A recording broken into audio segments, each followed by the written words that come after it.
अस्सलामु अलैकुम व रहमतुल्लाहि व बरकातुहू। Lesson 22 present simple tense story 5। आज हमारा लेसन 22वां है। प्रेजेंट सिंपल का स्टोरी 5वीं है, कहानी 5वीं है। इन द बिगिनिंग शुरू में। स्टूडेंट्स तालिब इल्म आर वेरी नर्वस बहुत ज़्यादा परेशान होते हैं। इन द बिगिनिंग शुरू में, शुरुआत में। स्टूडेंट्स आर वेरी नर्वस तालिब इल्म बहुत ज़्यादा ज़हनी तौर पे परेशान होते हैं। नर्वस मीन परेशान, कहीं जगह लिखा होता है ज़हनी तौर पे परेशान। So students are very nervous, डरे हुए, सहमे हुए, इसको कह सकते हैं students are very nervous. Okay, in the beginning शुरू में। स्टूडेंट्स आर वेरी नर्वस तालिब इल्म बहुत ज़्यादा परेशान होते हैं। ऑन फर्स्ट डे पहले दिन। The teacher Ustad introduces himself and gives. Introduces himself mean the teacher introduce himself। Teacher जो है, उस्ताद जो है, वो अपने आप को मुतारिफ़ कराता है। ज़रा तवज्जो फरमाएगा। ऑन फर्स्ट डे पहले दिन। द टीचर तालिबे क्या था, उस्ताद। इंट्रोड्यूसेस मुतारिफ़ कराता है या तारुफ़ कराता है। हिमसेल्फ अपना। And gives details about the course outline, and gives details about the course outline, और मुकम्मल मालूमात देता है कोर्स के बारे में।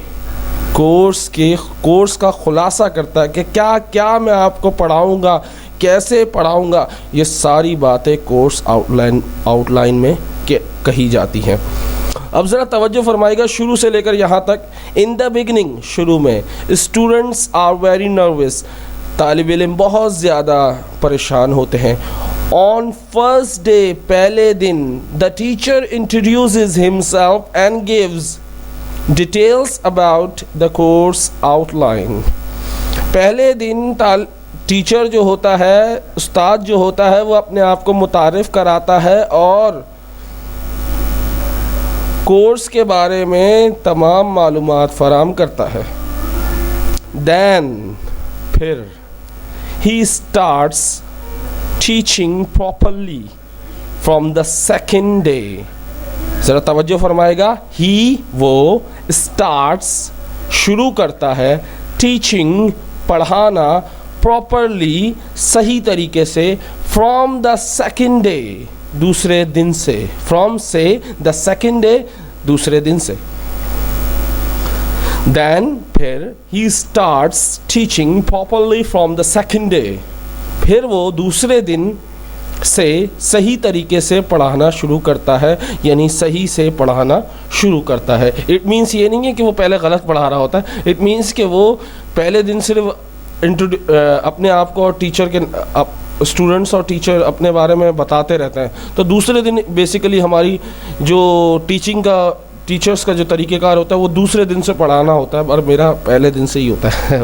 ओके, सो ही मोस्टली, इसको कुछ लोग मोस्टली भी पढ़ते हैं, मैं मोस्टली पढ़ देता हूँ अक्सर क्योंकि मोस्टली है। Just kidding.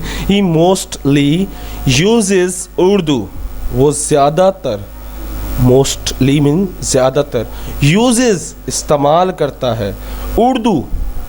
ही कौन है, किसकी बात हो रही है, टीचर की। तो ही वो मोस्टली ज़्यादातर यूजेस उर्दू इस्तेमाल करता है, यानी उर्दू बोलता है। It means use Urdu mean Urdu बोलना। He speak Urdu in front of the students. It means he speaks Urdu in front of the student in the starting. Okay, so that every student can understand the lecture. That every student can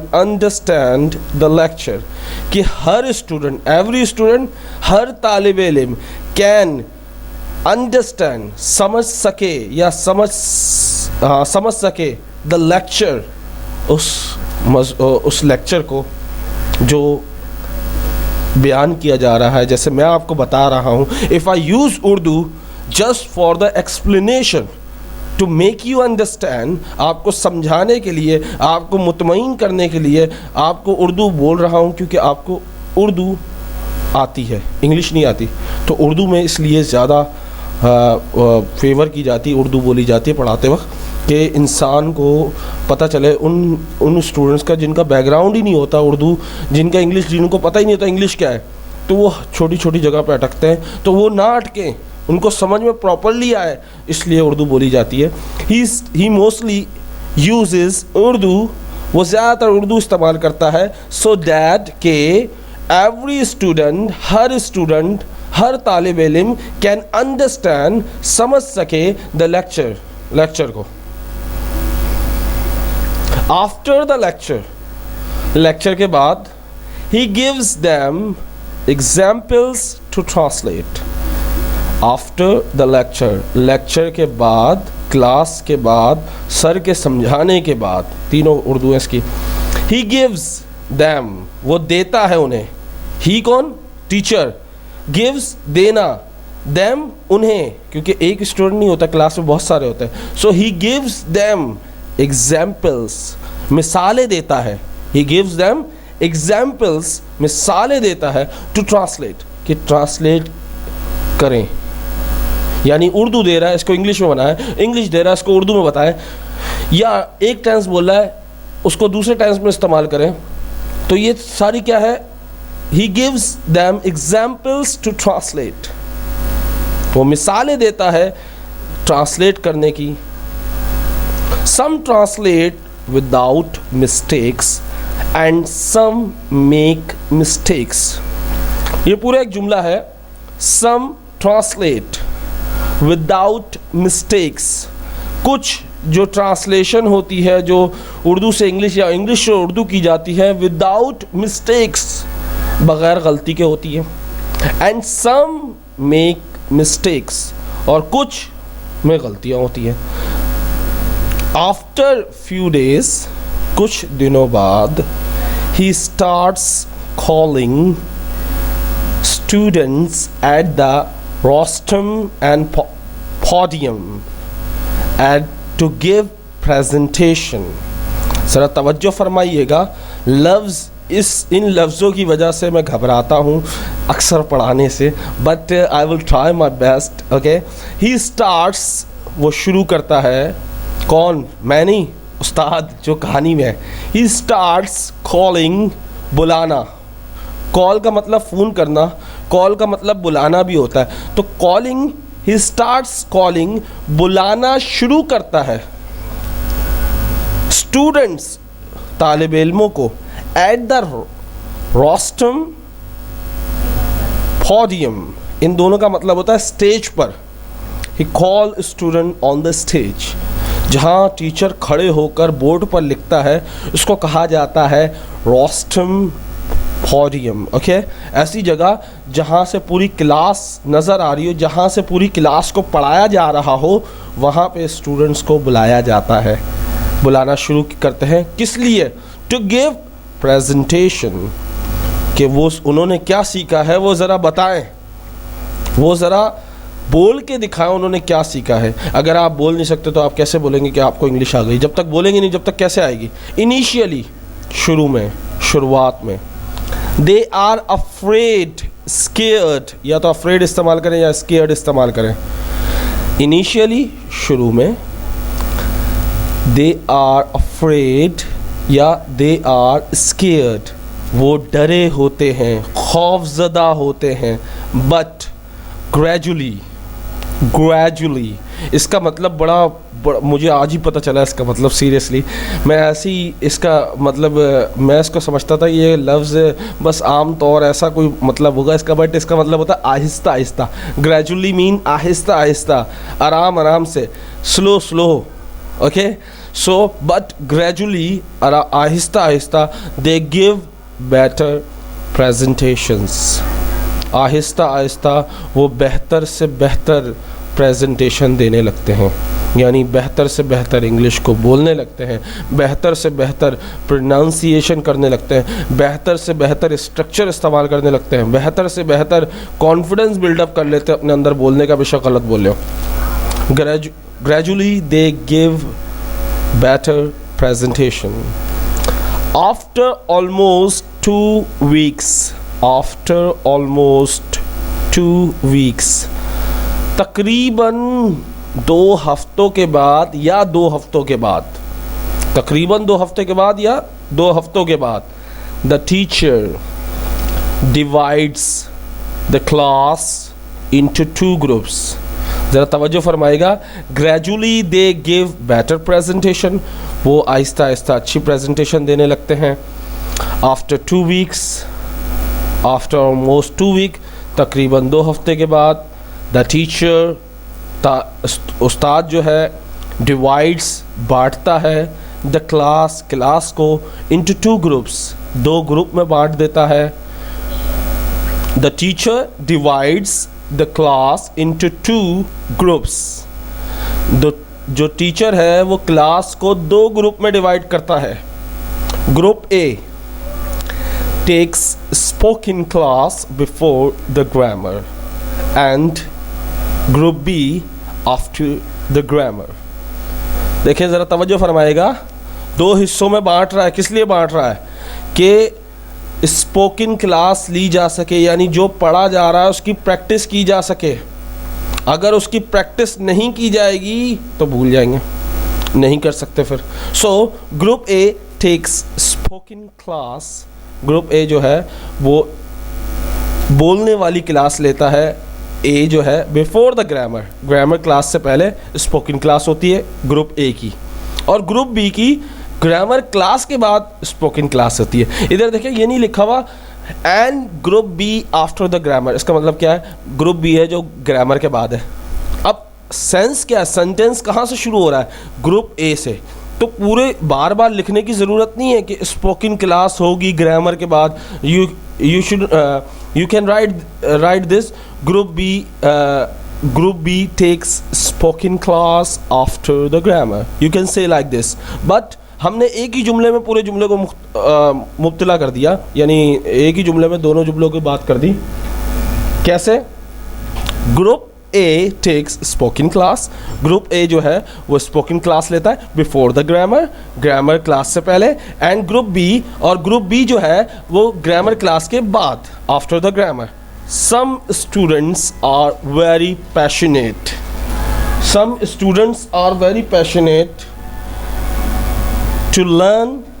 सीखने के लिए बहुत ही पुरजोश होते हैं। Some students, कुछ तालिब इल्म, are very passionate, पुरजोश होते हैं बहुत ज़्यादा। वेरी पैशनेट, पुरजोश होते हैं, बहुत ज़्यादा बेचैन होते हैं, बहुत ज़्यादा खुश होते हैं, बहुत ज़्यादा मेहनत करने वाले होते हैं।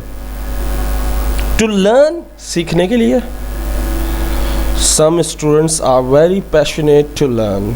कुछ स्टूडेंट्स जो होते हैं वो बहुत ज़्यादा सीखने के लिए पुरजोश होते हैं, बहुत ज़्यादा सीखने के लिए बेचैन होते हैं। सो दे स्पेंड, तो वो गुजारते हैं टाइम, वक्त, टू प्रैक्टिस, मश्क करने में वक्त गुजारते हैं। They spend time to practise, वो वक्त गुजारते हैं प्रैक्टिस में।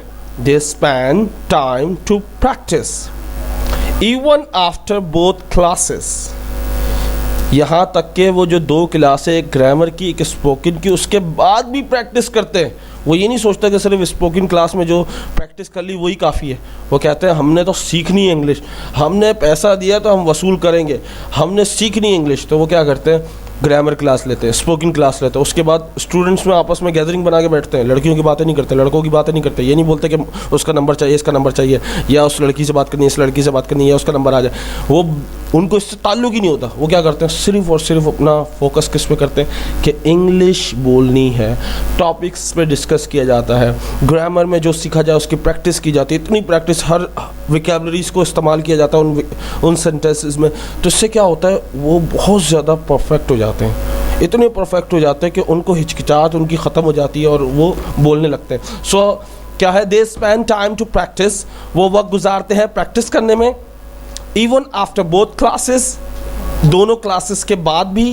दैट्स वाई, और यही वजह है, that's the reason, that's why they improve faster than other, they improve faster than other, यही वजह है वो दूसरों से ज़्यादा जल्दी बेहतर कर लेते हैं अपनी इंग्लिश, वो दूसरों से ज़्यादा जल्दी इंग्लिश बोलने लगते हैं। तो वो उसका रीज़न क्या होता है? उसका रीज़न ये नहीं होता उनका बैकग्राउंड अच्छा है, उसका रीज़न ये होता है वो वक्त लगाते हैं, वो मेहनत करते हैं, वो सिर्फ दूसरों को देख देख के या दूसरों को सुन सुन के नहीं बोलते कि भाई पहले मैं सुनूंगा फिर बोलूँगा।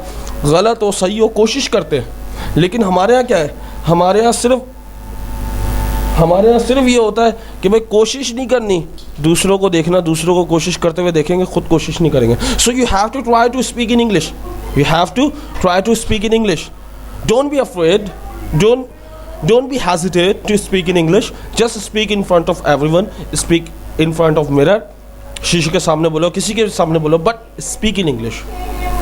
सो hope you enjoy this lesson and please अच्छा इस लेसन को किस तरह आपने प्रैक्टिस करनी है, पहले तो आपने इस लेसन को याद करना है या समझना है, फिर सुनाना है, फिर उसके बाद आपने इसको खुद बगैर देखे, जैसे मैं in the beginning, in the start, students are very nervous, बेचैन होती है, students are very nervous and मैं भूल गया, टेंशन में भूल गया, चलें। So students are very nervous, student बहुत ज़्यादा बेचैन होते हैं, and they think they can not speak English, वो सोचते हैं कि वो इंग्लिश नहीं बोल सकते, and teacher start calling them in the stage, on the stage, teachers जो है वो उनको स्टेज पर बुलाते हैं टू गिव प्रेजेंटेशन देने के लिए, and they are improving English by doing practice, और वो इंग्लिश को बेहतर बनाते हैं किसके, प्रैक्टिस करके। So you can make this story in your own words. तो आपने पहले तो जो मैंने स्टोरी बताई इसको वैसे करना है, उसके बाद अपने लफ्ज़ों में स्टोरी बनानी है। अपने लफ्ज़ों में स्टोरी बनाने के लिए रिलैक्स जगह पे, जहाँ शोर ना हो, जहाँ कुछ ना हो, जहाँ रिलैक्सेशन, आपकी बात हर कोई सुने और आपकी आवाज़ कोई ना सुने, आप खुद से बात करो, खुद प्रैक्टिस करो, खुद स्टोरीज़ बनाओ। You can make this story. इंशाल्लाह लास्ट स्टोरी जो है वो प्रेजेंटेशन है, डेली रूटीन प्रेजेंटेशन। इंशाल्लाह मैं टुमारो अपलोड करूँगा इंशाल्लाह daily routine presentation. This is the last story and then I will start WH question in present simple. WH question यानी हाउ, व्हेन, व्हाई, ये सब हम प्रेजेंट सिंपल में पढ़ेंगे, लेकिन after next lesson, okay, next lesson के बाद। So hope you enjoy. अगर मेरी कोई बात बुरी लगी हो तो माज़रत चाहता हूँ। मेरे माँ बाप के लिए दुआ कीजिएगा, या अल्लाह मेरे माँ बाप को सेहत दे, खुशियाँ दे, सब्र दे और उनको सब्र वाला बनाए और उन्हें जन्नतुल फिरदौस में जगह अता फरमाए। मायूसी से हम सबको बचाए, या अल्लाह हम सबको मायूसी से बचा। ए अल्लाह हमारे रब हमें बख्श दे, मेरे माँ बाप को, मेरे घर वालों को, मेरी बीवी, मेरे बच्चों और मुझे सबको बख्श दे। ए अल्लाह हम सब मोमिनों को बख्श दे, हम सबको मोमिन बना दे। ए अल्लाह हम सबको मोमिन बना दे, हम सबको बख्श दे, हम सबको जन्नत अता फरमा दे। आमीन सुम्मा आमीन या रब्बुल आलमीन। अस्सलामु अलैकुम।